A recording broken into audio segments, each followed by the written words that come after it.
तर मोठा फटका मराठवाड्याला बसलेला आहे। त्यासह इतरही अनेक भागात पुरामुळे मोठं नुकसान झालंय। धाराशिवच्या परंडामध्ये चिंचपूर बुद्रुक गावात पूरसदृश्य परिस्थिती निर्माण झाली।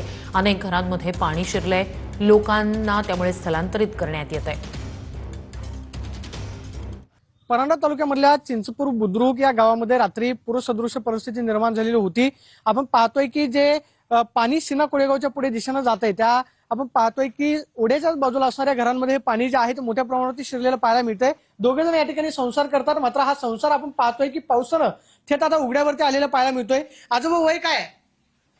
60-65 असं 60-65। बर, काय पहिल्यांदाच पाऊस बघितलाय का? पहिलेच पाऊस बघितला, कळतं असं मला पहिलेच पाऊस असा बघितला नाही। बर, काय किती नुकसान झालंय? नुकसानात ही काय अशी पडापडी झाली, बेलर वाहून गेली, बरंच सामान भांडी कुंडी वाहून गेली। घरात आपण पाहतोय की सगळं घरातलं साहित्य पूर्णपणे भिजलंय।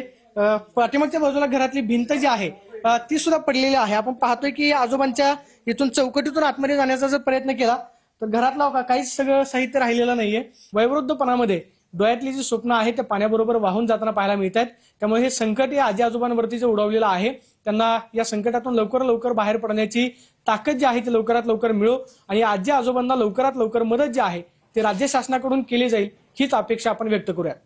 कॅमेरा पर्सन अभिजित पिसेसोनी, प्रदीप कापसे, TV9 मराठी, चिंचपूर बुद्रुक, धाराशिव।